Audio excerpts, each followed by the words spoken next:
Sometimes the truest measure of a person's worth isn't found in what they own, but in how they stand when the whole world seems bent on breaking them down. This story came to me from my grandmother, who witnessed it firsthand in a dusty auction house in Colorado, back when the West was still finding its conscience. She told me about a young woman named Clara, who taught an entire town the difference between price and value, between appearance and substance. What struck her most wasn't the cruelty Clara faced, but the peculiar grace with which she bore it, as if she knew something the rest of them didn't.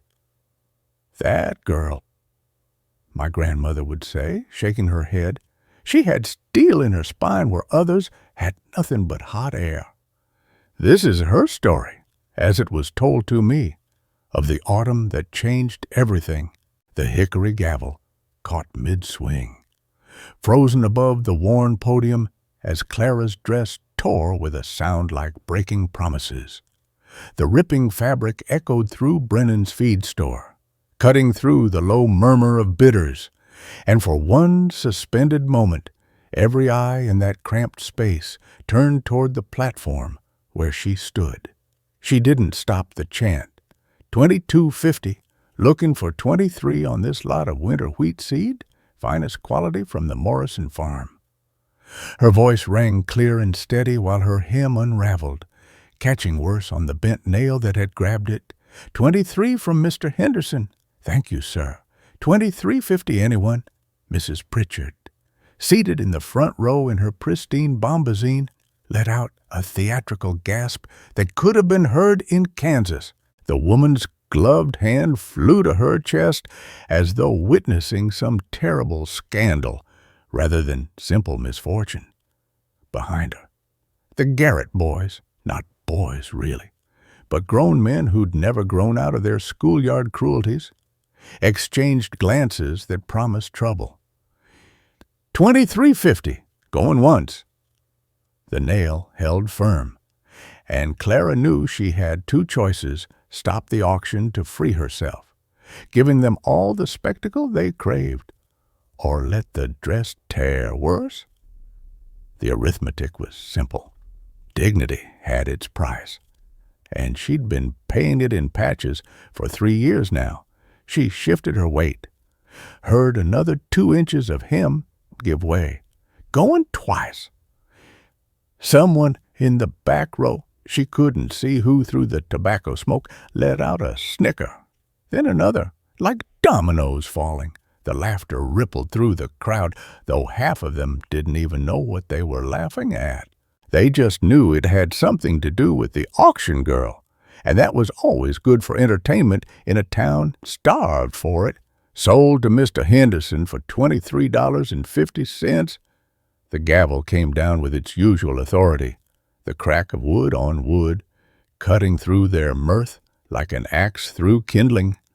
Clara marked the sale in her ledger with the same precise handwriting she'd learned at the Denver Academy for Young Ladies, back before everything that had led her to this platform with its treacherous nails and even more treacherous audience. She bent carefully to unhook her hem, knowing the movement would flash more of her patched petticoat than was decent.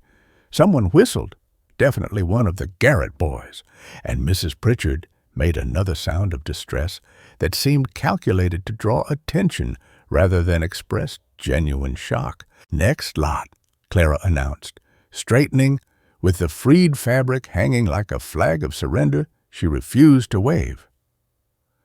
"Collection of carpentry tools from the Aldridge estate. We'll start the bidding at $15. But something peculiar was happening in the back of the room. A man she'd never seen before, tall, broad-shouldered, with sawdust still clinging to his coat like snow, was watching her with an expression she couldn't read. Not pity, which she'd grown expert at recognizing, not amusement either. Something else entirely, something that made her fingers tighten on the gavel. $15, he said, his voice carrying despite being soft-spoken. For the whole lot, the banker, Mr. Whitmore turned in his seat to see who'd spoken.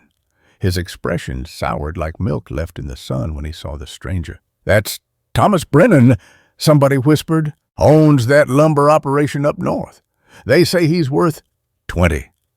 Whitmore cut in sharply. 30? Thomas Brennan replied without looking at him. The room went silent, except for the sound of Clara's pen scratching in the ledger. This wasn't how auctions worked in their town. Bidding was supposed to be a careful dance. Increments of 50 cents, maybe $1. Not this. 35, Whitmore said, his neck reddening above his starched collar. 50. Clara's hand stopped moving. $50 for a lot of used tools that might fetch 20 on a good day. She looked up from her ledger to find Thomas Brennan looking directly at her. Not at the banker, not at the tools laid out on the table, at her, as though the bid wasn't about carpentry equipment at all. $50 going once, she heard herself say, though her voice sounded strange to her own ears. Going twice. As Whitmore's chair scraped against the floor as he turned to face the stranger fully. "You don't even know what's in that lot?" "I know enough," Thomas Brennan said, still looking at Clara. Then, peculiarly, he added, "I know an honest auctioneer when I see one. That's rarer than good tools in these parts." The words hung in the air like dust motes in afternoon sun, visible and impossible to ignore. Clara felt heat rise to her cheeks, not from embarrassment, but from something else. When was the last time anyone had called her honest instead of ragged professional, instead of pitiful? "Sold," she said, bringing the gavel down perhaps harder than necessary. $50 to Mr. Brennan. As she wrote up the sale receipt, her torn hem dragging on the platform, Clara became aware of a shift in the room's atmosphere. The snickering had stopped. Mrs. Pritchard sat rigid as a fence post. The Garrett boys were whispering furiously to each other. And Thomas Brennan was walking toward her platform with the kind of deliberate steps that suggested a man who'd made up his mind about something important. He signed the receipt with a carpenter's pencil pulled from behind his ear, and as he leaned over the ledger, he said something so quietly only Clara could hear. "That dress has more dignity in its patches than most folks have in their Sunday best." Then he was gone, collecting his overpriced tools and walking out into the morning sun, leaving Clara standing there with her torn hem and her ledger and the strangest feeling that something had just begun. Something that would explain why the banker's face had gone from red to white, why Mrs. Pritchard was gathering her skirts to leave early, and why those $50 felt less like a purchase and more like a declaration of war. The next bidder was already approaching, but Clara's mind was spinning with questions. Who was Thomas Brennan really? Why had the mention of his name changed the very air in the room? And most mysteriously, why did she have the sudden certainty that her torn dress, her patched dignity, had just become weapons in a fight she didn't yet understand? "Next lot," she announced, her voice steadier than her thoughts. "Victorian writing desk, mahogany with brass fittings." But even as she opened the bidding, Clara couldn't shake the feeling that Thomas Brennan's $50 had bought something far more valuable than tools. He'd bought her a moment of recognition in a town that had forgotten she was anything more than entertainment. The question was, what would that recognition cost them both? Before we continue, please leave a like and subscribe. Let me know which city you're watching from. Now, let's get back to the story. The courthouse smelled of furniture polish and death, that particular mixture of camphor and rosewater that clung to estates when widows passed. Clara's fingers worked across the china, checking for chips, while behind her the servants from the Aldrich house arranged the larger pieces. "Even the help dresses better," one of them muttered, not quite low enough. Clara turned a teacup in her palm, found a hairline crack near the handle. She marked it in her ledger. The servants kept talking. The main doors opened, bringing October air that scattered her auction notes across the floor. She knelt to gather them, and that's when she saw the bootswork boots leaving sawdust tracks across Whitmore's polished floor. Thomas Brennan walked past her, took a seat in the back row. Whitmore entered moments later, his shoes clicking sharp against wood. He stopped at the sawdust trail, his jaw working like he was chewing something bitter. "Ladies and gentlemen," Clara began once the crowd settled, "we'll start with the Aldridge China service, bone white with gold rim. Service for $5, Mrs. Pritchard offered. "10, Whitmore said. Clara lifted the gavel. $10 from Mr. Whitmore. $25. Thomas Brennan hadn't raised his hand, hadn't even shifted in his seat, but his voice carried the same quiet certainty as before. Whitmore's neck flushed. "That's ridiculous for used china." "Then don't bid to 30, Brennan said. The challenge hung there. Whitmore's fingers drummed against his thigh. Once, twice. 30, 50. Clara's hand trembled slightly as she wrote the number. This china might fetch 15 at most. The crowd had gone silent. Everyone turned to watch the two men. 50 going once. "You trying to prove something?" Whitmore's voice had dropped low. "Dangerous?" Brennan stood, walked to the ledger table. Sawdust fell from his coat, dusting Whitmore's shoes. "Already did." He signed his hand with that same carpenter's pencil, his calloused fingers leaving wood dust on the page. "Mrs. Aldridge deserves fair value for her belongings. Her orphaned grandchildren deserve that much." He counted out $50 in bills, exact change. Then he turned to Clara. "Have the china delivered to the Methodist orphanage?" Clara watched him walk back to his seat, tracked the sawdust trail he left. Her eyes caught something else, a folded paper sticking from Whitmore's coat pocket. The letterhead was visible. Colorado Bank and Trust. Foreclosure notice. The name on it was Thomas Brennan's. The mercantile smelled of pickle brine and leather, of penny candy and gun oil. Clara set her ledger on the makeshift podium, 2 crates stacked atop each other, and began arranging the auction lots. Her fingers moved steady, but she could hear them already. 5 patches on the left sleeve, Jake Garrett said, loud enough to carry. "Dollar says it's 5. "6, his brother Eddie countered. "Look at the shoulder." Clara aligned the bolts of fabric, keeping her eyes on the bright calico patterns, red flowers on yellow, blue stripes on white, each bolt tagged with the supplier's price she'd memorized that morning. "Gentlemen," she started, her voice cutting through their chatter, "first lot today, 20 yards of cotton drill, suitable for—" A coin rang against wood, not dropped, thrown. The penny spun at her feet, catching light as it whirled. Behind her, boots shuffled. Someone whistled low. The Garrett boys burst into laughter that sounded like breaking glass. Clara's fingers found the gavel's handle. The penny kept spinning, its copper face winking up at her. She brought the gavel down on the podium, not the coin. 20 yards of cotton drill dirty. Opening bid at the $3. The penny wobbled, slowed. Eddie Garrett stepped forward. "That's for your dress fund, Miss Clara." Her knuckles went white on the gavel. The wood grain bit into her palm.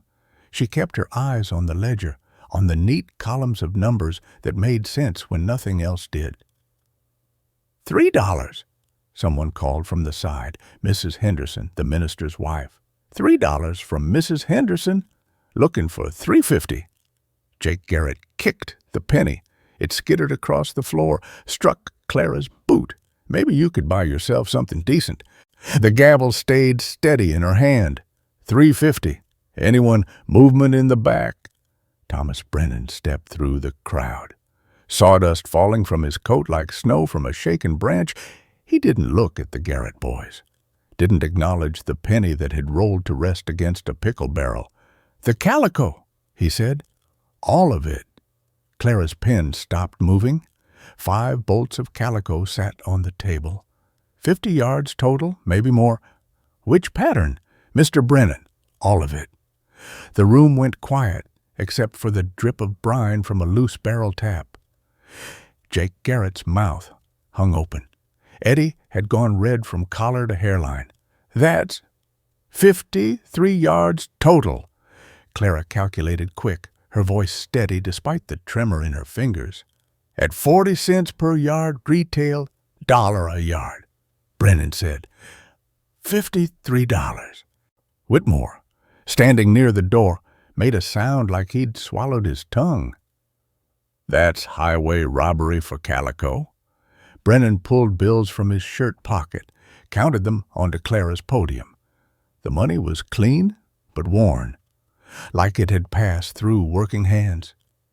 "Good fabric's hard to come by. My lumber crew's wives, they patch their own clothes, make do with what they have." He looked straight at Eddie Garrett. "They take pride in it. Every stitch shows they know how to work, how to make something last." Eddie's hand dropped to his side. The penny lay forgotten on the floor. "They don't need charity coins," Brennan continued, still counting bills. "Neither does Miss Clara." Jake Garrett stepped forward, his boots loud on the plank floor. "You trying to start something, lumberman?" Brennan finished counting, pushed the bills toward Clara. His hands were steady, scarred across the knuckles. "Just buying fabric." He turned to Clara. "Have it delivered to the mill. The women there will know what to do with it." Clara wrote the receipt, her handwriting perfectly level despite the shake in her chest. Brennan signed with his carpenter's pencil, leaving a trace of sawdust on the paper. $53, she announced, her voice carrying now. "Sold to Mr. Brennan." Eddie Garrett bent to pick up his penny, but Brennan's boot came down next to it, not on it, next to it, close enough that Eddie had to pull his hand back. "Leave it," Brennan said quietly.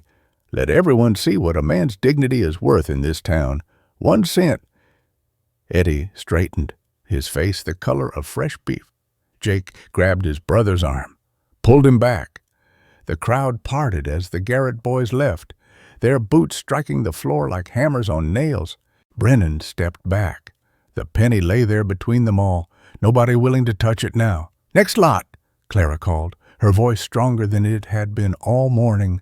"Set of carpenter's planes, barely used."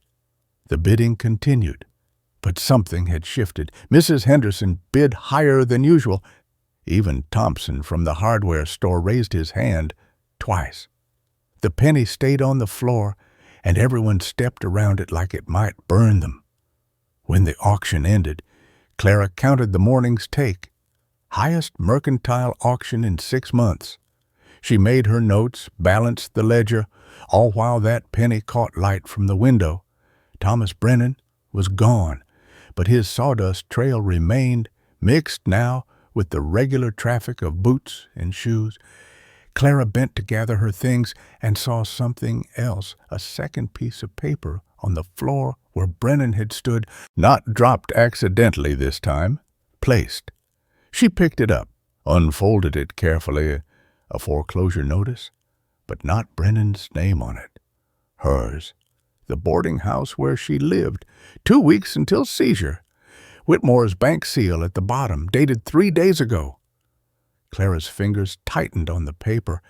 She looked at the pennies still spinning shadows on the floor, then at the receipt for $53 worth of calico that nobody needed. Brennan hadn't been buying fabric at all. The knock came at 2:15. Proper calling hours. Clara's landlady, Mrs. Holcomb, peered through the lace curtain, her mouth pursing like she'd bitten into a lemon. "That lumberman's here. Got ledgers with him." She turned from the window, Her eyes could narrow. No gentleman caller brings account books. Clara set down her mending. The foreclosure notice lay hidden beneath her sewing basket, its edges already soft from handling. 3 days she'd carried it. 3 days since the penny and the calico. Send him to the parlor, Mrs. Holcomb. Parlor's for decent folk. Clara stood, her patched dress catching on the chair's split wood. He's paying customer at the auctions. That makes him decent enough. Mrs. Holcomb's lips went thinner, but she moved toward the door. Her heels struck each step like she was hammering her disapproval into the wood. Clara checked her hands, ink stains on the right fingers from this morning's ledger work. She rubbed them against her dress, but the marks stayed. Through the thin walls, she heard the front door open, felt the cold October air snake through the boarding house. Miss Clara will see you in the parlor. Mrs. Holcomb's voice could have frosted windows. Heavy boots on the stairs. Clara smoothed her dress, though the patches wouldn't smooth no matter how hard she pressed. She entered the parlor as Thomas Brennan was setting 3 leather ledgers on the tea table. Sawdust fell from his coat onto Mrs. Holcomb's Turkish carpet. He didn't apologize for it. Miss Clara, he nodded, then opened the first ledger. I need someone who understands numbers. No pleasantries, no explanation about the foreclosure notice he'd left. Clara sat across from him, her back straight against the horsehair cushions that poked through worn velvet. You run your own auctions, Mr. Brennan? I run them badly. He turned the ledger toward her. Look! The columns were neat enough, but the numbers told a story. Purchase price in one column, sale price in another. The gap between them was thin as paper. You're selling at 10% markup, Clara said, running her finger down the entries. Barely covers transport. That's why I need you. Clara looked up from the numbers. Thomas Brennan's face had the kind of lines that came from squinting into sun and sawdust. His hands rested on the table, scarred across the knuckles, a fresh cut on one thumb still seeping. The Garrett boys say you're sparking me. Mrs. Whitmore thinks I'm selling myself. Clara kept her voice level. What makes you think I'd risk what reputation I have left? He opened the second ledger. Because you're about to lose your room here, and Whitmore owns every other boarding house in town. The words sat between them like the penny on the mercantile floor. Clara's fingers found a loose thread on her cuff, wound it tight enough to cut circulation. How did you? Whitmore's been buying up property for 2 years. Forces foreclosures, then buys cheap. Brennan turned a page. He tried it with my mill 6 months ago. Tried. I had something he needed more than my land. Brennan's mouth moved in what might have been a smile. Transportation contracts for his bank construction. Paid off my note to keep those contracts intact. Clara studied the ledger entries. Board feet of pine, oak, cedar, prices that should have been higher. You're letting them rob you. I know lumber. I don't know selling. He pulled the third ledger from the stack. This is what I should be making. The numbers in this ledger were different. Projections, not sales. 40% higher than his actual sales. Maybe 50. Commission basis, Brennan said. 15% of everything over my base price. Clara's fingers stopped moving down the column. At those numbers, 15% would be more than she made in a month, but maybe 2 months. Why? Because you know what things are worth. He leaned back, the chair creaking under his weight. Saw it that first day. You knew those tools were worth $20, but you didn't stop me bidding $50. You knew the china was worth $15, but you let it go. You see value clear. I see a man trying to prove something. Maybe. He stood, sawdust falling like snow. Come and see the operation. Then decide. And Clara looked at the ledgers. then at the man who'd left them open on the table like cards face up. Mrs. Holcomb owes me for the lumber that repaired this house after the fire 2 years back. She'll allow it. The ride to the mill took 20 minutes in Brennan's wagon. The seat had no cushion, just bare wood polished smooth by use. Clara's dress caught splinters anyway.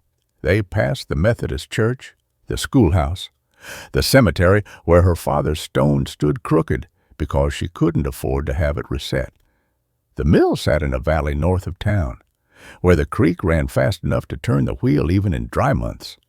The sound hit first saws shrieking through wood, hammers on nails, men shouting measurements. Then the smell pine sap sharp enough to clear sinuses, cedar sweet underneath, and over it all the clean scent of fresh sawdust.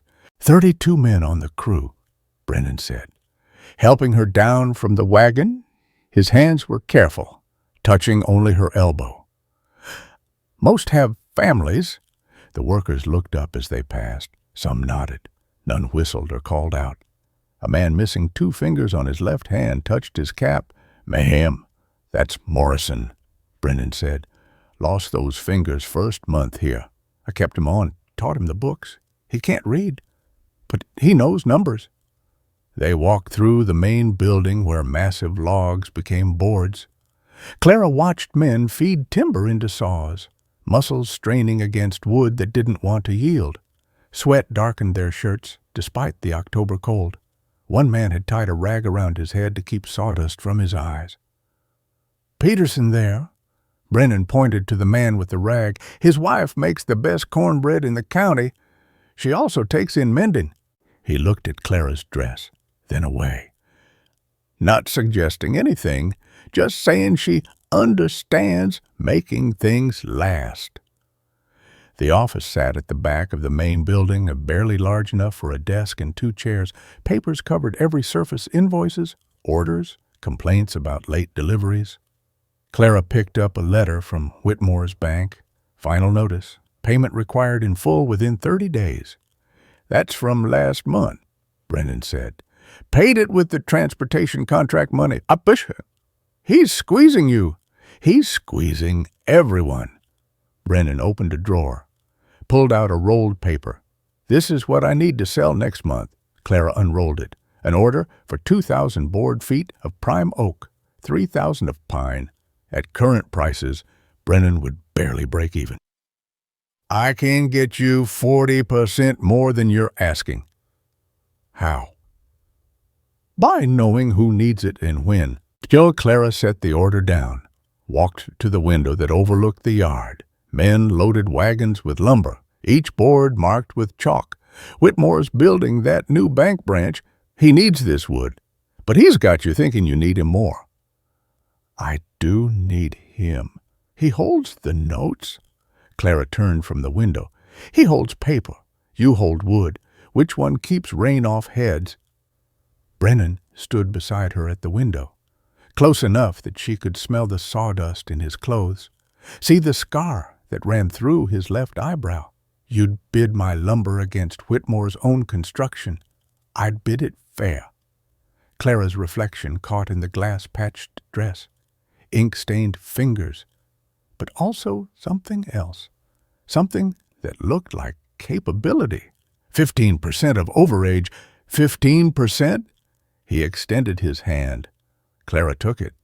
His palm was rough as bark, warm as fresh-cut pine. Sawdust clung to his fingers, mixed now with the ink stains on hers.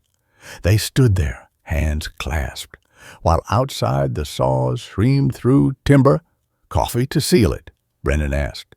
"Peterson's wife sent a pot." Clara nodded, pulled her hand back. The ink and sawdust had mixed on her palm, left a pattern like wood grain. Brennan poured coffee from a blue enamel pot into 2 tin cups. No china here, no ceremony. The coffee was black, strong enough to float nails. They drank standing at the window, watching men turn trees into shelter. "First auction's Thursday," Clara said. "Courthouse steps, public venue. Whitmore can't refuse. He'll make it difficult. He already has." Clara set down her cup. "That foreclosure notice you left, my boarding house. How did you know?" Brennan's jaw worked like he was chewing something.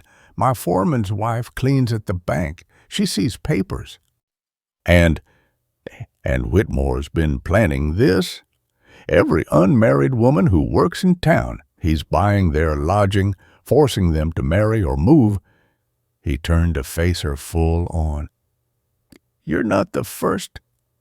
Clara felt the coffee turn to acid in her stomach. "How many?" "3 so far. The schoolteacher married his nephew last month. The seamstress left for Denver. The telegraph operator." He stopped. "What happened to the telegraph operator?" Brennan walked to his desk, pulled out another paper. Clara recognized the handwriting before she read the words. Mary Sullivan's careful script, teaching Clara the telegraph when she'd first considered that work. Committed to the state asylum for women. Clara read, "Diagnosis hysteria brought on by refusing natural woman's role." Her hands started shaking. The paper rattled. "When?" she whispered. 6 weeks ago." 6 weeks.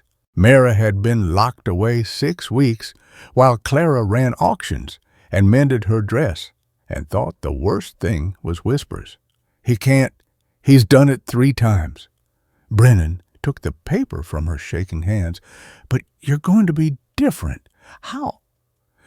"Because you're going to take every dollar of commission you earn, and you're going to buy that boarding house out from under him." Clara stared at the man who smelled of sawdust and spoke of war like discussing weather. "That would take 6 weeks at 15%, if you're as good as I think." He pulled out a contract already drawn up. "But first, you need to survive Thursday's auction." Clara looked at the contract, her name already filled in, the terms clear, but at the bottom, a line that hadn't been there in the ledgers. "Additional clause should harm come to contractor through deliberate interference. Full payment comes due immediately."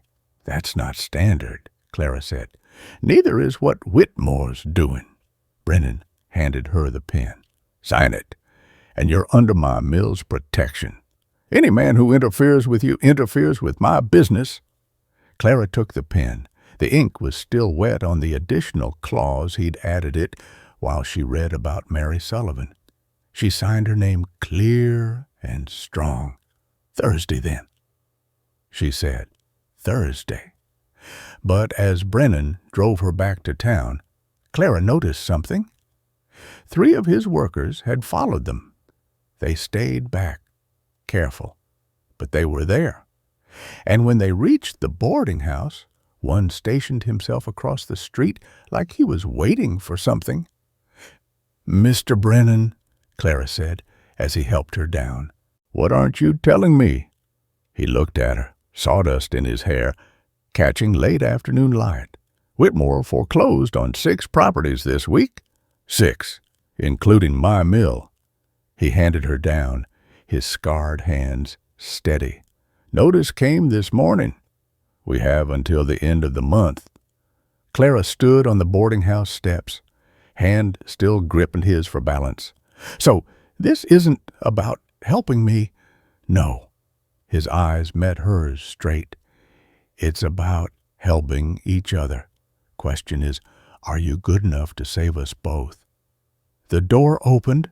Mrs. Holcomb stood there, face pinched with disapproval. But behind her, Clara glimpsed another figure, Whitmore himself, sitting in the parlor with tea service laid out, waiting. Whitmore's cologne hit Clara before she entered the parlor bay, rum thick enough to choke on. He sat in Mrs. Holcomb's best chair, the one nobody used because the springs poke through, his leg crossed at the knee, polished boots swinging like a pendulum. "Miss Clara." He didn't stand. "We need to discuss your new arrangement." Mrs. Holcomb hovered by the door, fingers worrying her apron. Brennan's bulk filled the doorway behind Clara, sawdust still falling from his coat onto the carpet runner. "Nothing to discuss," Clara said. She stayed standing, forcing Whitmore to look up. It's honest work." Honest. Whitmore's boot stopped swinging.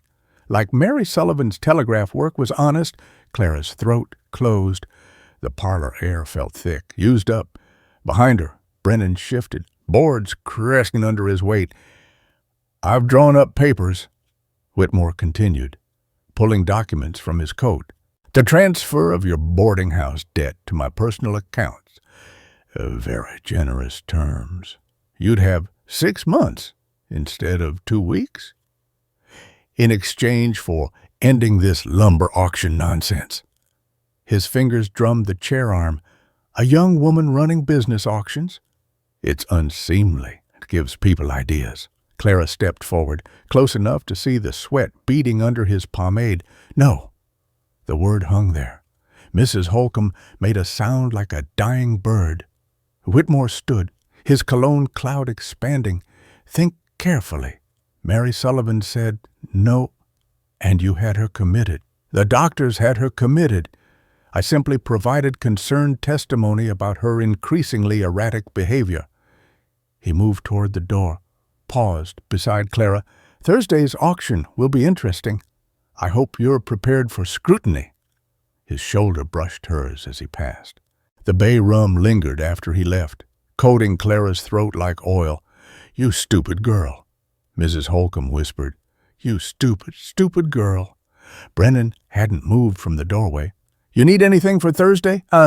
Clara's hands were shaking. She pressed them flat against her skirt. "Lumber grades and pricing guides, everything you have. I'll send them tonight." Clara didn't sleep for 3 nights. The lumber guides covered her boarding house floor: Douglas fir grades, pine classifications, load-bearing specifications. Her fingers traced columns of numbers until they blurred. Quarter sawn, flat sawn, heartwood, sapwood, each term memorized, each price point burned into memory. Thursday morning came gray and cold. Clara dressed in darkness, each patch on her dress now mapped in her mind. The 7 on the left sleeve, 4 at the hem, 2 at the waist where the fabric had worn thin from leaning against podiums. She ate nothing. Coffee would make her hand shake worse. The courthouse steps were already crowded when she arrived. The podium, proper one this time, borrowed from the church, stood at the top of the steps. Below, 40 men gathered, maybe more. Word had spread about the lumber widow's auction girl going against Whitmore. Clara's ledger weighed heavy in her arms. Inside, columns already drawn, grades listed, base prices calculated. Brennan's lumber samples lay arranged on the display table, each piece labeled in her careful hand. "Gentlemen," her voice cracked. She swallowed, tried again. "Gentlemen, first lot, 200 board feet of Douglas fir, quarter sawn, kiln-dried to 12% moisture." Silence. Nobody bid. "Prime material for construction," Clara continued. Her voice found strength in the technical details. "Vertical grain, no checking. Suitable for load-bearing structures." "Like what?" Whitmore stood front and center, arms crossed. "Like bank buildings, Mr. Whitmore." Clara met his eyes, the kind that need to stand more than 5 years without sagging. A murmur ran through the crowd. Everyone knew Whitmore's first bank building had needed reconstruction after 3 years. Inferior lumber, though nobody had dared say it then. $10. Someone called from the back. Harrison, who ran the hotel. $10 from Mr. Harrison, looking for 12. 12? Another voice. The schoolhouse was adding rooms. 15! Whitmore's voice cut sharp. Clara's fingers found the gavel. 15 from Mr. Whitmore. Do I hear 18? Why 18? Whitmore demanded. That's a $3 jump, because that's what quarter-sawn Douglas fir is worth. Sir, would you prefer I educate the room on current market prices in Denver? I have the telegraph receipts. She pulled the receipts from her ledger, held them high. 3 days of telegraph messages to lumber yards in Denver, Colorado Springs, even Cheyenne, each one confirming prices 40% higher than Brennan had been getting. 20, Harrison called out. 25. And this from Mitchell, who owned the new saloon? Whitmore's face had gone red as fresh beef. 30. 30 from Mr. Whitmore? Clara brought the gavel up. Fair warning, gentlemen. Denver price on this grade is $38. Do I hear 35? 35, Mitchell said. 40. Whitmore spat the number. Clara brought the gavel down. Sold. $40 to Mr. Whitmore. She marked it in her ledger. $40. Brennan's base price had been $20. Her commission on the $20 overage would be $3. $3 on one lot. Next lot, white pine, clear grade, 300 board feet. The bidding came faster now. Men who'd never competed with Whitmore found themselves raising hands. Clara called numbers clear and strong, her voice carrying over the crowd. She quoted Denver prices, Chicago prices when she had them. Made men understand they'd been buying gold for the price of tin. Stop this.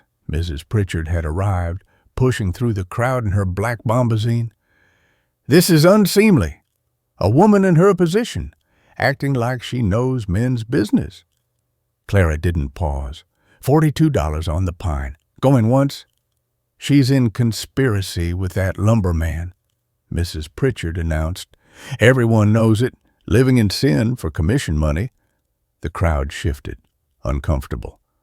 Clara's hand stayed steady on the gavel. $42 going twice, 15% commission. Mrs. Pritchard said louder. She gets 15% of everything over base price. It's indecent. Clara brought the gavel down. Sold it. $42 to Mr. Mitchell? She turned to Mrs. Pritchard. Yes, 15% commission, the same commission Mr. Whitmore takes when he auctions estate goods. Or did you think he did that from Christian charity?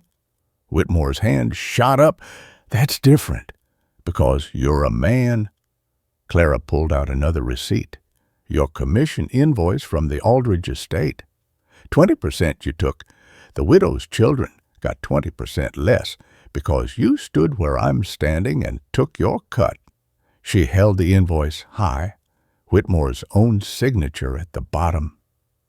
Shall we continue the auction, or would you like to discuss commission structures further? The crowd had gone dead quiet. Someone coughed. Sounded like Harrison. Next lot, Clara announced. Cedar posts, 20 count, 8-foot lengths. The bidding resumed, but something had shifted. Men bid harder, competed real. Clara's voice grew stronger with each lot.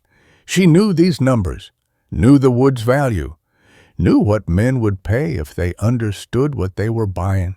Final lot, she announced as the sun reached noon position. 500 board feet of old-growth oak, heartwood, no sapwood, aged 3 years minimum. $50, Whitmore said, before she could open bidding. $50 from Whitmore. Base price on this oak is $30. Do I hear 60? Why would anyone pay $60?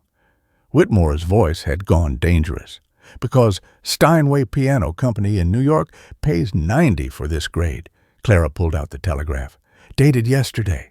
They're specifically seeking Colorado oak for soundboards. 70? Harrison called. 80, Mitchell countered. 100. Whitmore's neck had gone purple. Clara's hand trembled slightly on the gavel. $100, 70 over base. Her commission would be $10.50, more than she made in a week of regular auctions. 100 going once. You've made your point, Whitmore said low, but the crowd heard. You know I need that oak. Going twice. This isn't over. Clara brought the gavel down hard enough to echo off the courthouse walls. Sold $100 to Mr. Whitmore. She closed her ledger with steady hands while the crowd dispersed. Men talked in clusters, voices carrying across the square. Some looked at her different now, not with pity, something else. Mrs. Pritchard swept past, skirts held high like Clara might contaminate them. Mark my words, you'll regret this display." Clara gathered her receipts, tucked them neat in the ledger. Her commission for the morning totaled $47.50, more money than she'd held in her life. Brennan appeared at the bottom of the steps, silent but present. He'd watched from across the square, letting her work. "Thank you," he said, quiet. Clara descended the steps, legs suddenly shaking now that it was over. "Mrs. Pritchard knows about our arrangement. Everyone knows now." He looked at her, careful. "You all right with that?" Clara thought about Mary Sullivan locked away for refusing her place, about the seamstress run out of town, about the school teacher married to a man she didn't love. "I'm all right with surviving." She walked back to the boarding house alone, $47.50 in her pocket. Mrs. Holcomb waited on the porch, face twisted like she'd sucked lemons. "There's a letter," she said. "Came during the auction." Clara took the envelope, county seal on the outside, her name in official script. She opened it there on the porch, Mrs. Holcomb peering over her shoulder. "Commitment hearing." Mrs. Holcomb read aloud, "To determine mental fitness of Miss Clara." The paper listed symptoms: unwomanly ambition, resistance to natural order, possible hysteria manifesting as delusions of business acumen. The hearing date was in 3 days.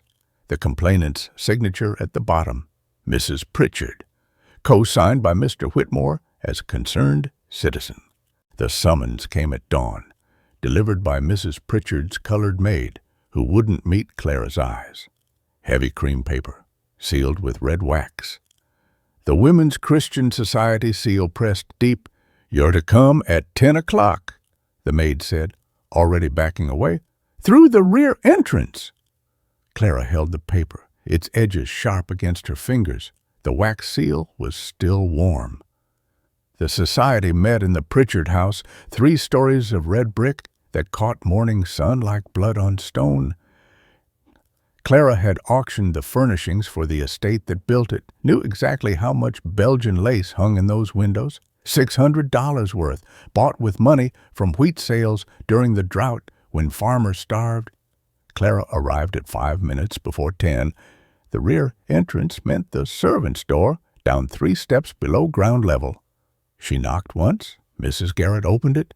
Jake and Eddie's mother, thin as wire, with the same mean mouth as her son's. "You're early." The summons said 10. "Eager to defend yourself." Miss Garrett stepped aside. "They're waiting." The servants' hallway smelled of lye soap and boiled cabbage. Clara's boots clicked against bare wood. No carpet here, not where the help walked. Miss Garrett led her through the kitchen, where 2 Irish girls peeled potatoes, their hands never stopping even as they watched Clara pass. The meeting room lay beyond the kitchen, what used to be a morning room before Mrs. Pritchard decided morning rooms were too modern. 23 women sat in a perfect circle, each dressed in black bombazine that absorbed light like coal absorbs heat. Empty chair in the center. "Sit," Mrs. Pritchard commanded from her position at what would be 12 o'clock if this were a clock face. Clara sat.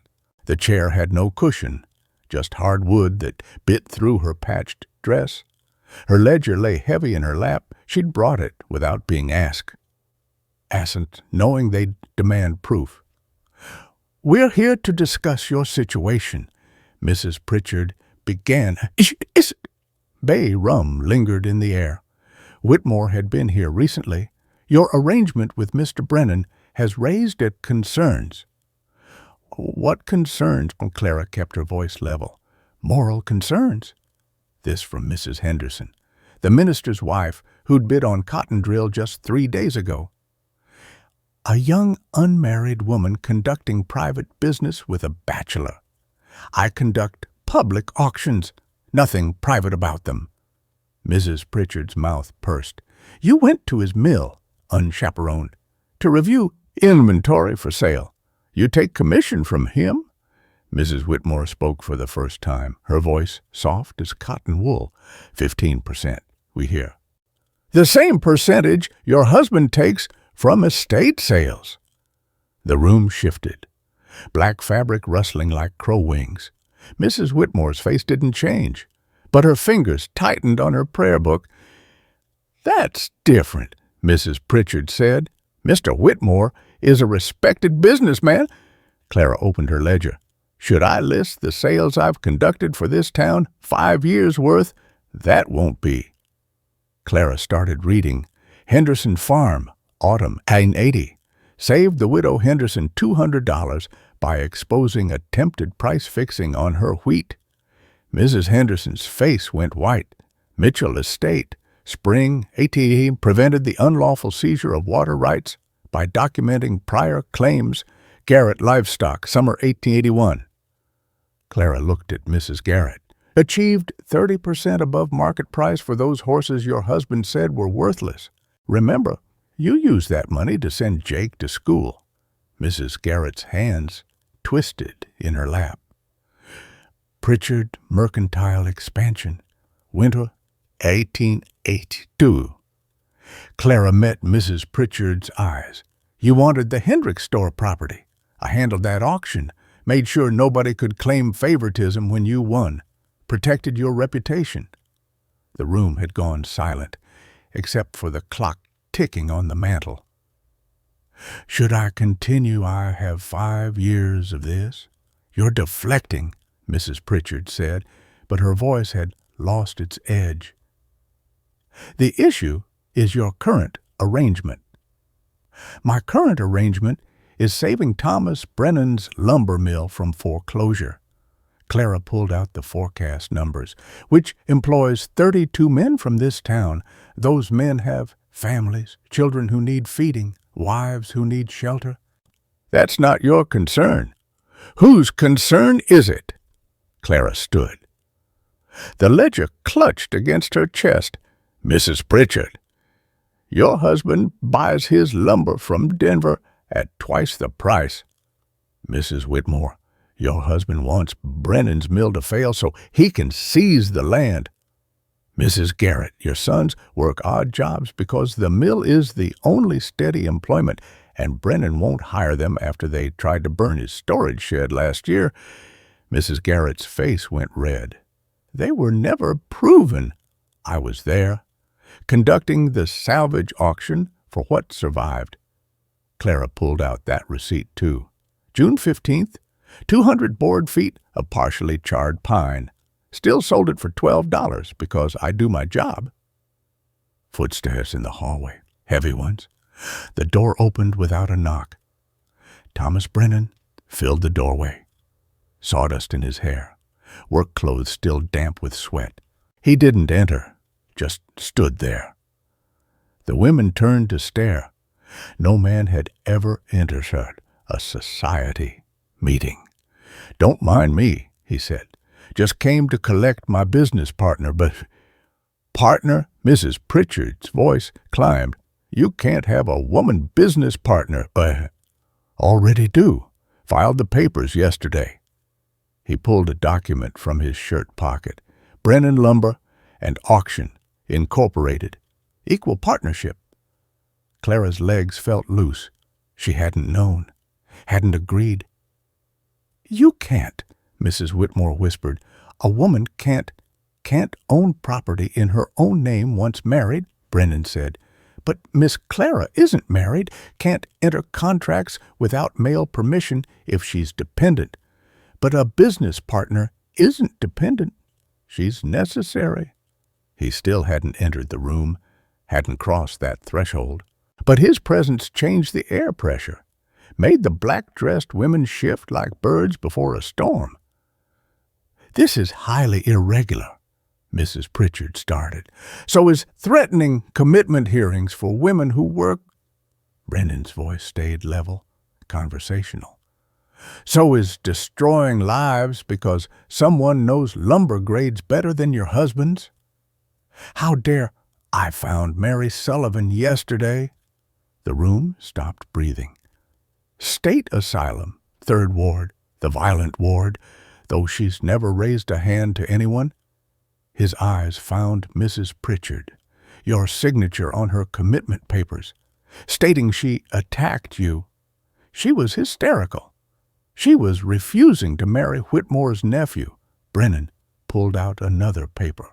I have her sister's affidavit. Mary was selling the telegraph office to move to San Francisco. The day before she left, you signed those papers. Mrs. Pritchard's face had gone gray as ash. I also have sworn statements from 2 other women you've had committed. Want me to read them? Silence thick as oil. Clara could hear her own heartbeat, feel sweat gathering under her arms despite the cold room.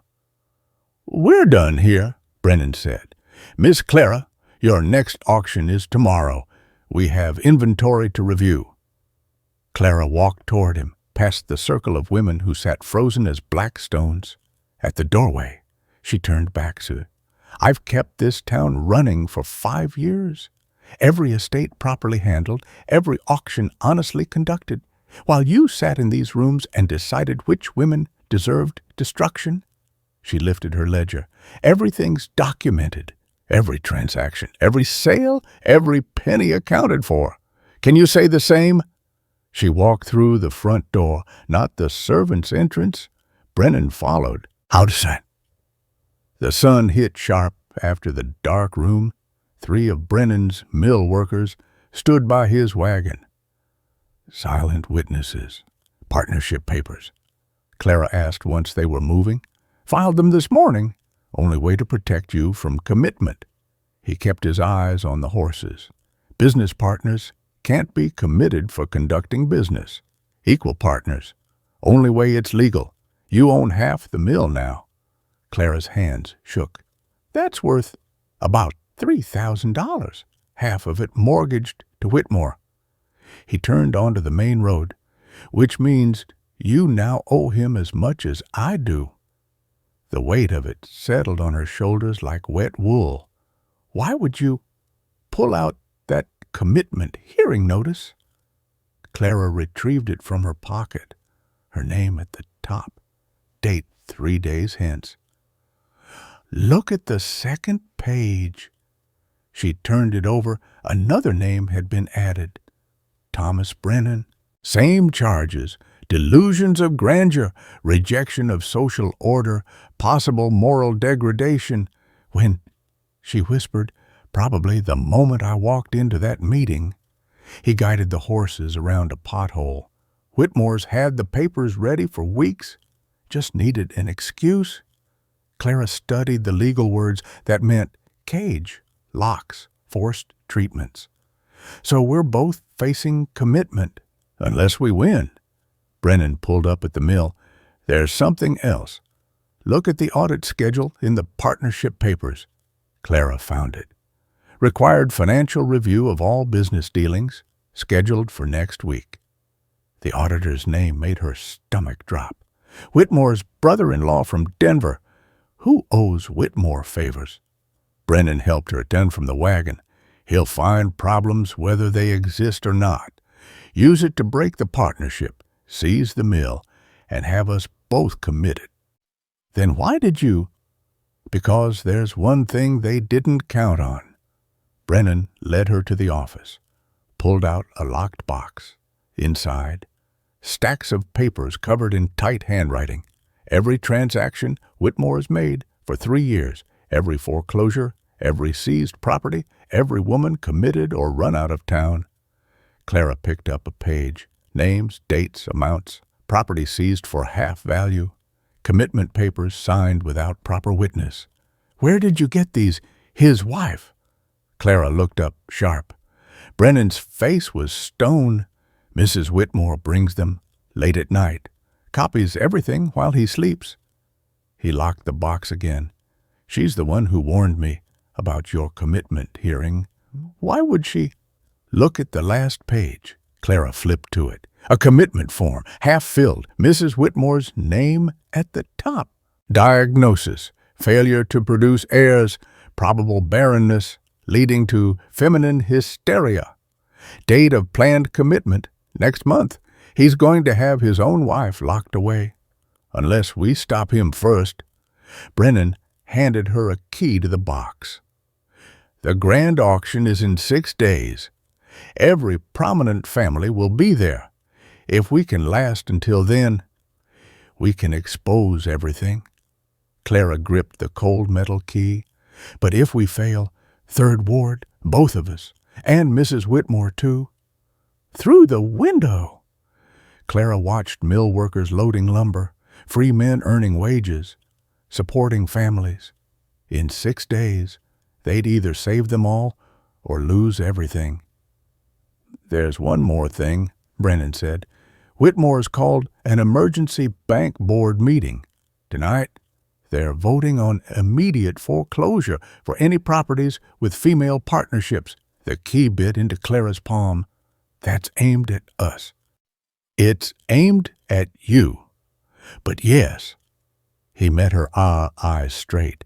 If they pass it, we lose the mill before the auction even happens. Can they do that? They're the board. They can do anything. Brennan pulled out fresh ledgers, unless we give them a reason not to. He opened the first ledger, bank records, not Whitmore's bank, the competitor from Denver, letters of credit, loan offers, partnership proposals. You're bringing in another bank. I'm bringing in war. Brennan's scarred hand spread the papers flat. Question is, are you ready to fight it? Clara looked at the commitment papers with both their names, at the box full of evidence, at the man offering her equal partnership in mutual destruction or salvation. The bank board met at 8 o'clock. It was 2 in the afternoon. 6 hours to prepare for a meeting that would decide if they lived free or died locked away. The town crier's bell cracked against the afternoon air. Clara's pen stopped moving across the ledger.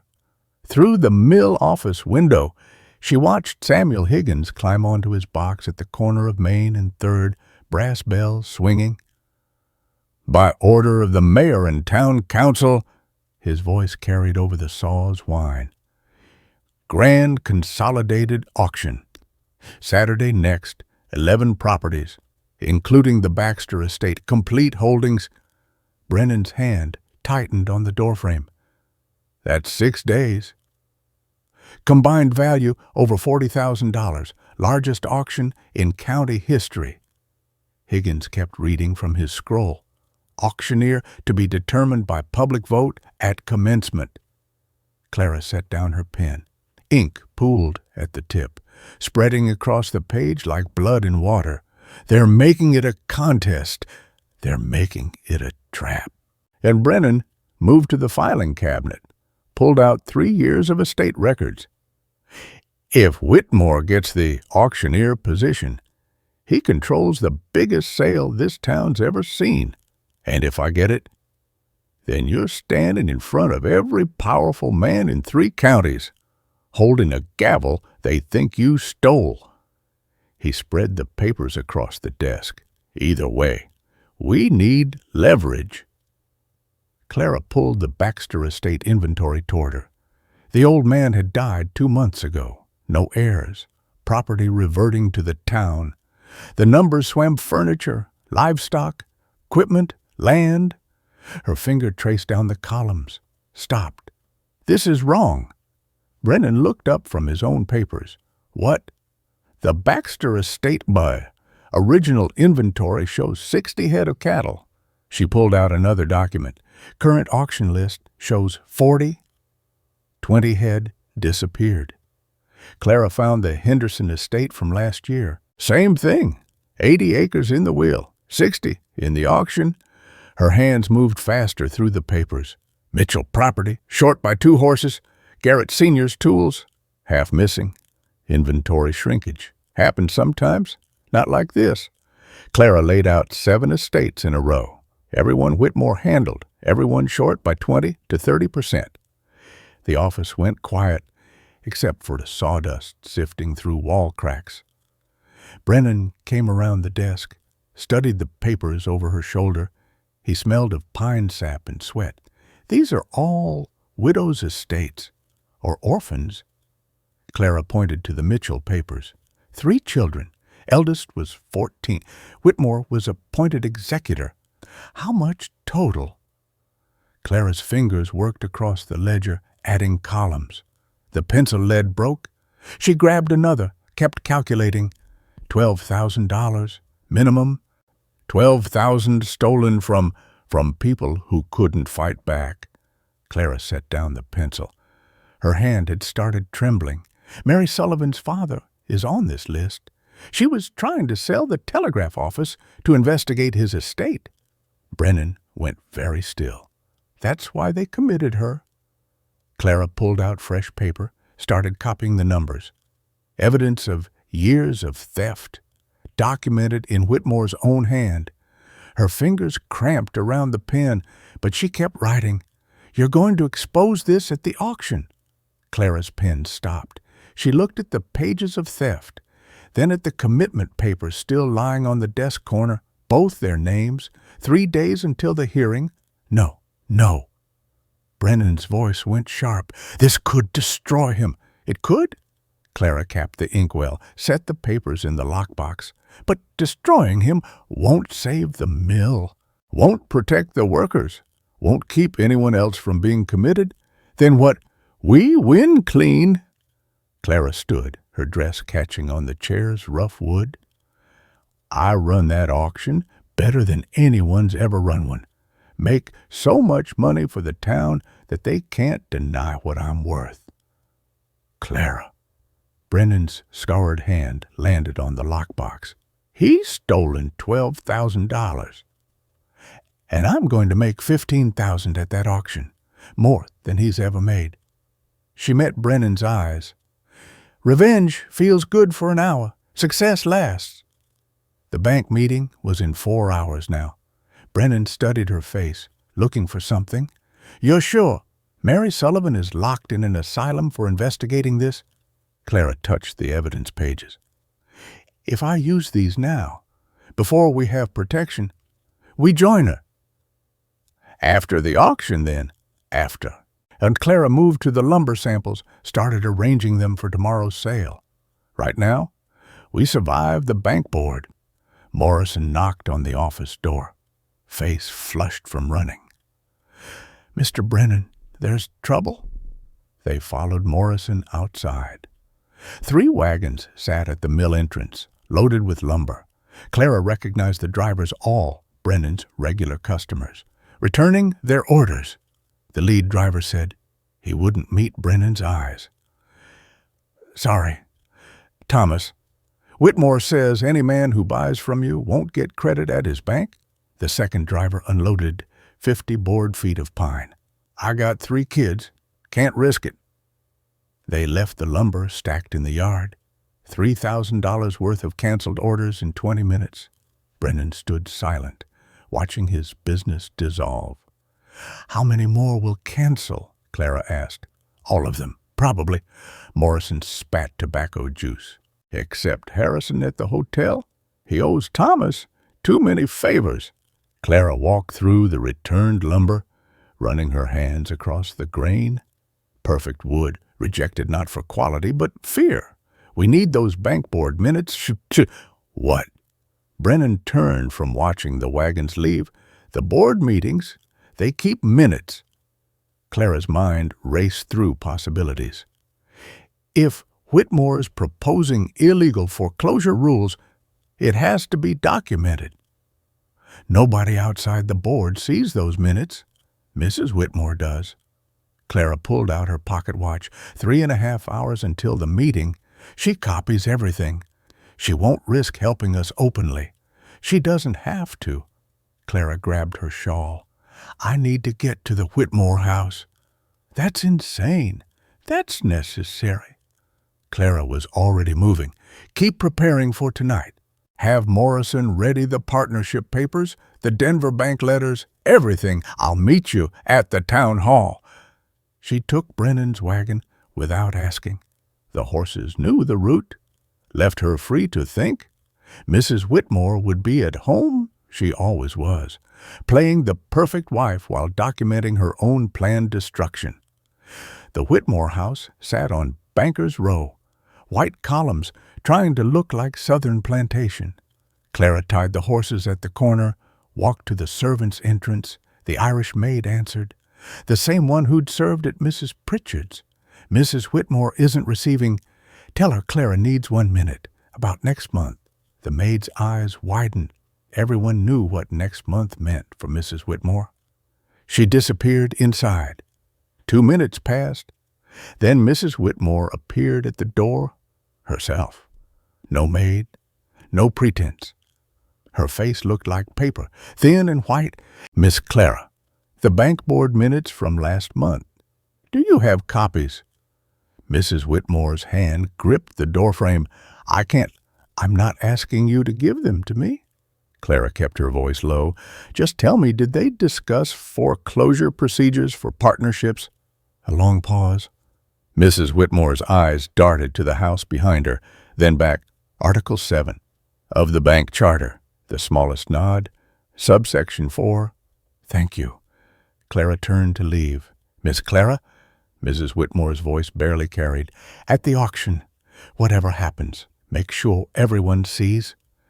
Clara looked back at the woman who'd sat in judgment just hours ago. Everyone will see? The ride back to the mill took 12 minutes.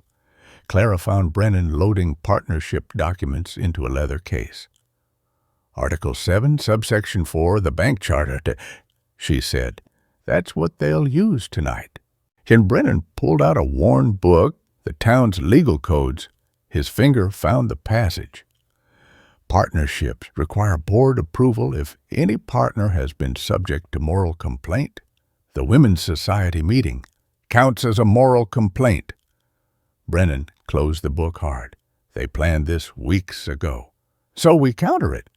Clara grabbed the Denver bank papers. Show them competition. Make them afraid of losing business. Or we could still use the theft evidence. No. Clara's voice went hard. That's our last weapon. We only use it if everything else fails. 2 hours until the bank board. Brennan's jaw worked like he wanted to argue, but he started organizing papers instead. What about the commitment hearing? One fight at a time. Clara pulled out fresh paper, started drafting responses to likely board objections.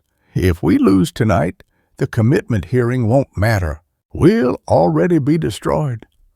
Through the window, she watched more wagons arrive, more returns. Brennan's business dying by degrees while they prepared for a meeting that might not matter if everyone abandoned them first. Clara? Brennan's voice pulled her from the window. There's something else. He handed her a telegram, edges worn from handling, from Denver, the competing bank. They'll back us fully. Clara read. But only if you dissolve the partnership. They won't work with a woman. The paper shook in her hands. Their one alternative, gone. When did this arrive? This morning, before I filed the partnership papers. Brennan took the telegram back. I filed them anyway. You chose bankruptcy over dissolving. I chose keeping my word. He fed the telegram into the stove. Partners means partners. 1 hour. Until the bank board. Clara watched the paper curl and blacken. Their last escape route, burning. Thomas. Morrison appeared at the door again, face white. You need to see this. Outside, a crowd had gathered at the mill gates. 20 men, maybe 30. Whitmore stood at their center, holding papers. Emergency township order, he called out. This mill is under quarantine pending financial inspection. Clara grabbed the order from Morrison's hand. Official seal, judge's signature, dated 3 days ago, before the auction, before the partnership, before any of it. He's had this ready since the moment I refused his first buyout. Brennan's voice was flat. Question is, what else has he had ready? Clara looked at the crowd of men, all Whitmore's allies. At the mill workers who couldn't work if the mill was quarantined. At the evidence locked away that might save them or destroy them.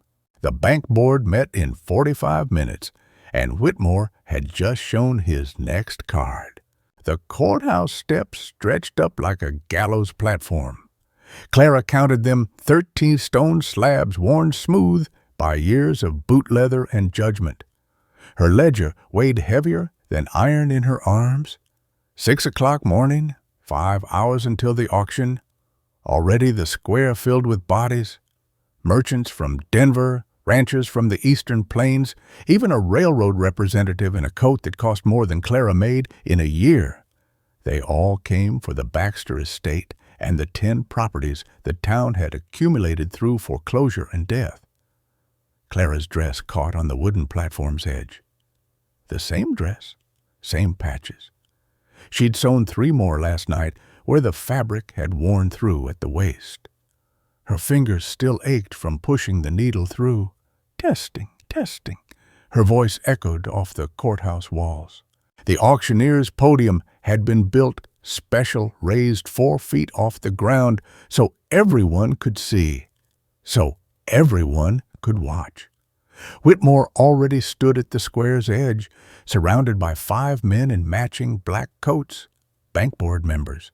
They'd voted last night to approve the partnership, but only after Brennan agreed to personal liability for any damages resulting from unconventional business practices. Translation if Clara failed today. Brennan lost everything. She arranged the estate documents in order. Baxter first, the prime lots, then Henderson, Mitchell, Garrett, each property tagged and numbered. She'd memorized every item, every starting price, every potential value. Her throat felt packed with sand despite the water she'd drunk. "They're coming," Morrison said from behind her. The Women's Society arrived in formation. 23 women in black bombazine, taking seats in the front row like crows on a fence line. Mrs. Pritchard centered them, her face set in lines of anticipated satisfaction.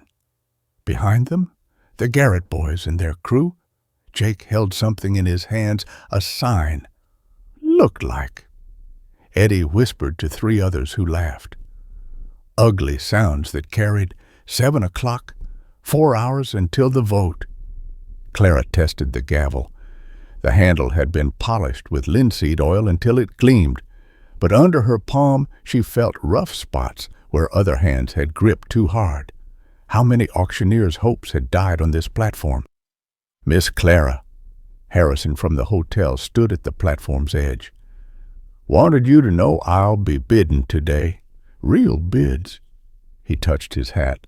"Not all of us forgot what you did for this town." He walked away before she could respond, but others noticed. The railroad man made a note in his book. 2 Denver merchants exchanged glances. 8 o'clock. 3 hours. More crowds now. The square packed shoulder to shoulder. Clara saw faces she recognized, workers from Brennan's mill in their best clothes. The seamstress who'd returned from Denver, even Mary Sullivan's sister, standing alone at the back. Then she saw the signs. Jake Garrett lifted his first. Ragged Clara's Circus. Eddie had another. Patches for sale. More signs went up through the crowd. Dress fund donations. Who's buying? The auctioneer. Clara's hands stayed steady on the podium. She arranged her papers again, checked her ink bottle, tested her pen, each movement precise, controlled, while the crowd's laughter built like thunder before lightning. 9 o'clock. 2 hours. Thomas Brennan arrived. He walked through the crowd from the east entrance, sawdust still in his hair from morning work at the quarantined mill. His boots left prints in the dirt. Behind him walked 12 of his workers, faces set hard. Whitmore noticed. His hand went up, signaling something to the bank board members. They shifted positions, blocking the path to the platform. 10 o'clock, 1 hour. "We should start the vote early," Whitmore called out. His voice carried over the crowd's murmur. "While everyone's here, vote is at 11? Dawn," Clara said into the speaking trumpet they'd set up. Her voice boomed across the square. "Town charter rules." "Town charter can be amended by citizen petition." Whitmore pulled out a paper. "I have 40 signatures requesting immediate vote." Clara's stomach dropped. She looked at the signatures, all legitimate, all men who owed Whitmore money or favors. "Motion to begin voting," Whitmore announced. The crowd shifted. Those holding signs raised them higher. "Vote for proper standards. Real auctioneers wear suits." Judge Matthews climbed the platform. His face looked gray, weathered by years of watching the town tear itself apart over money and position. All in favor of Miss Clara conducting the auction. Hands went up. Clara counted fast, maybe 30. Harrison, some mill workers, a few Denver merchants who didn't know better or didn't care. All in favor of Mr. Whitmore, a forest of hands, 60, 70, more. The Garrett boys whooped. Mrs. Pritchard smiled thin and satisfied. Motion carries. Mr. Whitmore will conduct. She's the only one here who's never stolen from an estate. Thomas Brennan's voice cut through the celebration like a saw through pine. He stood at the base of the platform, not shouting, not grandstanding, just stating fact. The crowd went silent. "What did you say?" Whitmore's face flushed red. "I said she's the only one who's never stolen." Brennan walked forward, slow, deliberate. The crowd parted. Sawdust fell from his coat, marking his path. 5 years she's run auctions, never skimmed a penny, never held back choice lots for friends, never added phantom fees. He stopped directly below the platform, looking up at Judge Matthews. "Can you say the same about Mr. Whitmore? How dare you? Henderson Estate." Brennan's voice stayed level. "Widow Henderson was supposed to have 80 acres. Auction only listed 60. Where'd the other 20 go?" Mrs. Henderson's hands flew to her mouth. "Mitchell property. 3 orphaned children. Their father owned 6 horses. Only 4 made it to auction." The crowd had gone dead silent. Even the signs lowered. "Baxter Estate, the one we're auctioning today, 60 head of cattle in the original inventory, 40 on the auction list." Brennan turned to face the crowd.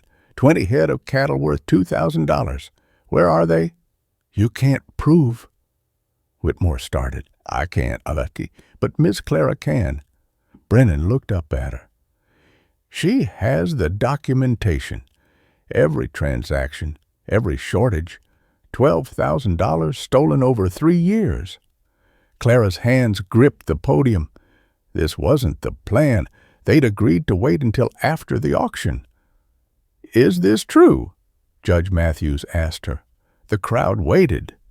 300 people, maybe more, all staring at the woman in the patched dress holding evidence that could destroy the town's most powerful man. Clara looked at Whitmore's face, fury mixed with fear. At Mrs. Pritchard, shock, cracking her composed mask. At the mill, workers who'd lose their jobs if this went wrong. At Mary Sullivan's sister, tears running down her face. "Yes," Clara said, "it's true." The sound that went through the crowd was like wind through wheat. Everyone talking at once. Whitmore shouted something about lies and conspiracy. The bank board members clustered together like sheep sensing wolves. Judge Matthews raised his hand for silence. "These are serious accusations." "Then let's settle them simple," Brennan said. "Miss Clara runs this auction. If she can't deliver the highest proceeds in town history, she admits she was wrong.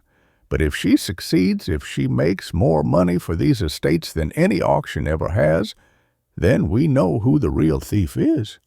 "That's not how law works," Whitmore sputtered. "It's how truth works." Brennan looked at the crowd. "What do you say? Want to see who really knows the value of things?" The railroad man stepped forward. "I came for an auction. I'd like to see the best auctioneer run it." "Agreed," called one of the Denver merchants. Harrison raised his hand. "Let her try. What's the harm?" More voices joined. Not everyone. The Garrett boys cursed and spat. Mrs. Pritchard looked ready to combust. But enough. Enough people curious or doubtful or just wanting to see what would happen. Judge Matthews looked tired. Miss Clara, can you conduct this auction professionally, despite these circumstances? Clara straightened. Her patched dress caught sunlight, showed every mend, every repair, every mark of work and endurance. I've conducted every auction professionally for 5 years. Today won't be different. Then proceed. The judge stepped down. And may God help us all sort truth from lies. And Clara lifted the gavel. Its weight felt right in her hand. Ladies and gentlemen, welcome to the Grand Consolidated Auction. We'll begin with lot number 140 acres of Baxter Prime pasture land, river access, mineral rights included. She opened the bidding at $500. Harrison bid immediately. Then the railroad man. The numbers climbed 600, 700, 800, 1,000. Whitmore called out, his voice sharp with anger. 1,000 from Mr. Whitmore. Do I hear 1,100? 11? The railroad man said. Clara's voice found its rhythm, that auctioneer's chant that turned commerce into music. The numbers rose like steam from hot coffee. 1,500, 2,000, 2,500, 3,000. Whitmore bid, desperate to control something. 3,500. This from a rancher Clara didn't recognize. 4,000. Whitmore's face had gone purple. Clara brought the gavel up. 4,000 going once. 5,000. Everyone turned. Miss Whitmore stood at the edge of the crowd, holding a bank draft. $5,000 for the Baxter land. Whitmore's mouth opened, but no sound came. His wife never bid at auctions, never spoke in public, never contradicted him. 5,000 from Mrs. Whitmore, Clara called, her voice steady despite her racing pulse. Going once, going twice. She brought the gavel down hard. The crack echoed off the courthouse walls. Sold $5,000 to Mrs. Whitmore. The crowd erupted, not celebration shock, confusion. Mrs. Whitmore walked forward, climbed the platform, stairs, handed Clara the bank draft. As she passed, she whispered something only Clara could hear. Check the bank board's morning mail. Clara looked at the draft. It was drawn on a Denver bank, not Whitmore's. Then she saw the signature on the approval line, Mary Sullivan, from the Denver Bank and Trust, where she'd been working for 6 weeks after escaping the asylum 2 months ago. The bank draft trembled in Clara's hands. Mary Sullivan's signature, bold and clear. 2 months since the asylum, 6 weeks at Denver Bank and Trust. The paper smelled of lavender Mary's scent, same as when she'd taught Clara the telegraph. Continue the auction. Judge Matthews' voice cut through the crowd's roar. Clara set the draft in her cash box. Her fingers found the gavel, warm now from her grip. Lot 2, Baxter House. 3 stories, brick construction, slate roof. Whitmore stood frozen at his spot, mouth working soundlessly. His wife had returned to the crowd's edge, black dress dissolving into shadows between buildings. Opening bid $1,000. The numbers came fast now. Denver merchant smelling blood in the water. The railroad man writing figures in his notebook. Even Harrison bid twice, though Clara knew he couldn't afford it. 3,000. Whitmore finally spoke, voice cracking. 3,000 from Whitmore. Clara kept her tone level, professional. 3,100. 4,000. The railroad man didn't look up from his notebook. Whitmore's hand shot up. 5, 6, the railroad man said. The crowd pressed closer. Clara felt their breath, their heat, their hunger for disaster. Her dress stuck to her back with sweat. Salt stung her eyes. 7,000! Whitmore's voice climbed toward hysteria. 8! Clara watched Whitmore's face collapse like badly mixed mortar. He couldn't match it. She knew his finances from the documents Mrs. Whitmore had provided. 8,000 would break him. 8,000 going once. Her voice carried clear. Going twice. Whitmore turned, pushed through the crowd. His bank board allies followed, black coats flapping like retreat flags. Sold $8,000 to Western Pacific Railroad. She marked it in the ledger. $13,000 in 2 lots, the highest prices in county history. Her hand stayed steady as she wrote, though her knees shook behind the podium. Lot 3, Mitchell Tools and Equipment. The auction continued. Each lot brought record prices. Word had spread something momentous was happening at the courthouse. More buyers arrived. A cattle consortium from Wyoming, mining speculators from Central City, even a theater owner from San Francisco, buying furniture for a new establishment. Clara's voice never wavered. She knew every item's worth. Quoted prices from Denver, Chicago, San Francisco. When someone questioned a grade of lumber, she rattled off moisture content, grain pattern, load-bearing capacity. When the cattle buyers hesitated, she listed bloodlines, breeding records, milk production averages. "How does she know all that?" someone whispered. "She's been studying 5 years." Harrison answered loud enough to carry, while the rest of us were laughing at her dress. The sun climbed toward noon. Clara's throat burned dry, but she didn't stop for water. The lots kept coming: furniture, livestock, equipment, textiles. Each item cataloged in her mind, each buyer matched to their need. Lot 47, 20 bolts of silk from Baxter's warehouse. Mrs. Pritchard bid on those, won them for 3 times expected price when the San Francisco theater owner competed. Her face stayed rigid as she paid. Black bombazine absorbing sunlight like shame. 2 o'clock. The auction should have ended by noon, but buyers kept arriving. Clara's ledger filled page after page of records. Her commission at 15% would be over $2,000. Enough to buy the boarding house. Enough to buy freedom. Final lot. Her voice had gone hoarse. Baxter's surveying equipment, transit, chains, field notes from 30 years of county surveys, 500. The railroad man opened. 6. From a Denver surveyor, 1,000. Sure. This from Brennan, his first bid all day. Clara met his eyes. He stood where he'd stood 6 hours ago, sawdust still in his hair. Behind him, his mill workers watched silent. 1,500, the railroad man countered. 2,000. Brennan's voice carried certainty. The railroad man studied him, then shook his head, smart enough to know when a man wouldn't be outbid. 2,000 going once, twice. Clara brought the gavel down for the last time. Sold. She set the gavel on the podium, looked out at the crowd. 300 people, maybe 400 now, all watching the woman in the patched dress who just conducted the most successful auction in county history. Final tally. Clara's voice barely carried, but the crowd went silent to hear. $67,432. Someone whistled. The previous record had been 20,000. Auction concluded. Clara closed the ledger. The crowd began dispersing, talking in clusters. Some looked at her different, now not with pity or mockery, but something that might have been respect. Others hurried away, not meeting her eyes. Brennan climbed the platform stairs, boot falls heavy on wood.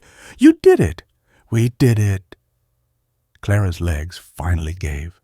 She sat hard on the platform edge, not caring that her petticoat showed. "Clara?" Mrs. Whitmore appeared at the platform space, holding an envelope. "From the morning mail." Clara opened it.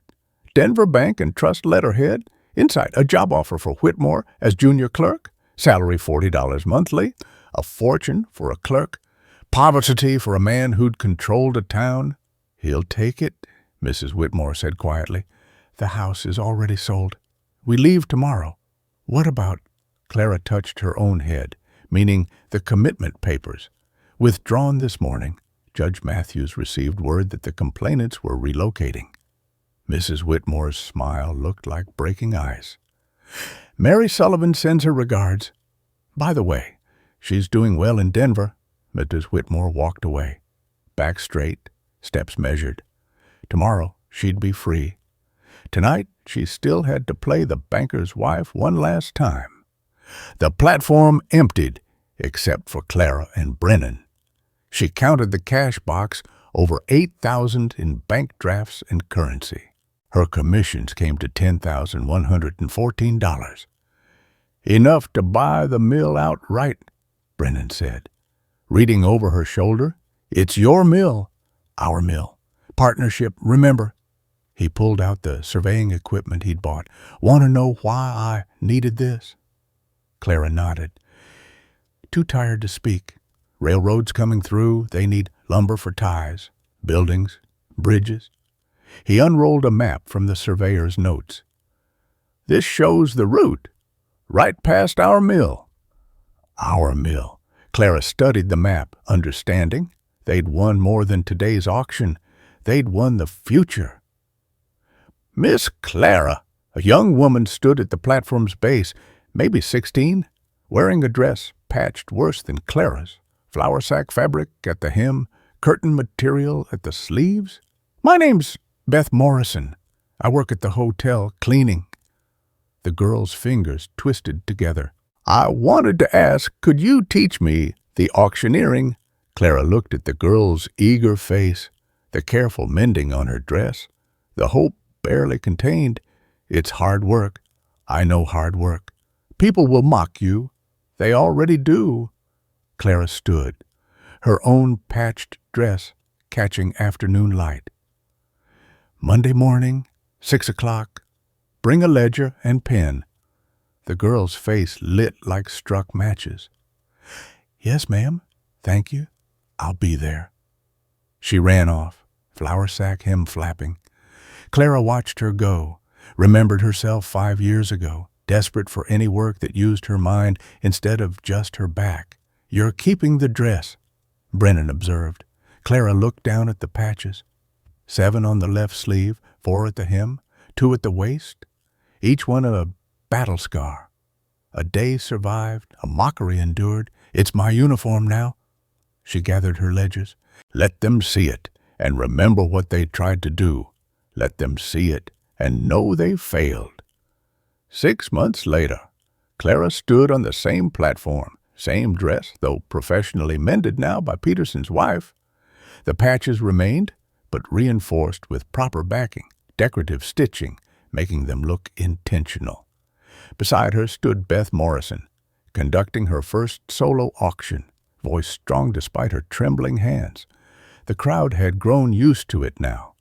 Clara Thomas, she'd taken Brennan's name in business only. The partnership expanded to include all aspects of the lumber and auction enterprise. The most successful auctioneer in 3 counties, who wore patches like other women wore pearls. Whitmore's letters from Denver came monthly, begging for references, for loans, for mercy. Clara filed them unread in a box marked "Natural Consequences."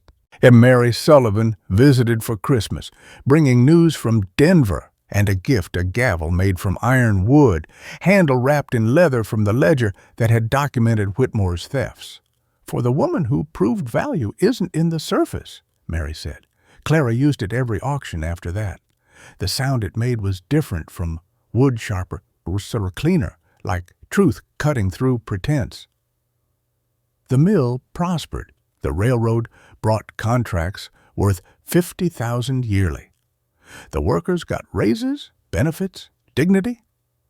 Morrison learned to read, eventually taking over the bookkeeping, and Clara kept wearing the dress, even when she could afford silk, satin, anything she wanted. She wore those patches into auction houses in Denver, San Francisco, even New York when the railroad sent her to negotiate Eastern contracts.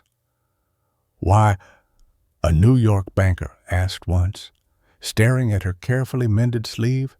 "Because I earned every thread," Clara answered, then proceeded to outbid him on a lot of machinery he'd thought was his. The dress lasted another 10 years before the fabric finally gave completely. Clara had it framed, hung in the mill office. Below it, a brass plate. Value isn't found in appearance but in function. Dignity isn't granted by others but claimed by self. This dress sold $60 million worth of goods and never once apologized for its patches. Beth Morrison, by then a successful auctioneer herself, had her own patched dress framed beside it. By the time Clara retired, 17 women had joined the auction business, all trained by her, all wearing what they chose, all knowing their worth had nothing to do with silk or patches, everything to do with the voices that called out numbers and the hands that held gavels steady. The last auction Clara conducted was her own retirement sale. She wore a new dress for it blue wool, well made but simple. As she brought the gavel down on the final lot, someone in the crowd called out, "What about the patches?" Clara smiled, her voice still strong after 30 years of auctions. "They're not patches, they're proof." The gavel came down one last time. Sold. Sometimes I wonder if we all carry patches. We can't see places where life tore us, and we had to stitch ourselves back together with whatever thread we could find. Clara's story reminds me that those mended places aren't weaknesses, but maps of survival. Every woman who trained under her learned the same truth: dignity isn't granted by those watching from comfortable seats, but earned through standing at the podium despite the whisperers. The auction house became more than commerce. It became a place where value got redefined, where work-worn hands meant competence, not shame, where a patched dress could command more respect than silk. That's what Clara gave us permission to be valuable exactly as we are. This is a work inspired by Western frontier stories, created solely for entertainment purposes. This story does not condone, encourage, or promote any form of violence or harmful behavior. All characters and events are products of the author's imagination, and any resemblance to real people or events is purely coincidental. The story aims to explore themes of dignity, perseverance, and social justice through historical fiction, examining how individuals challenged economic and social inequalities in frontier communities while maintaining hope and humanity.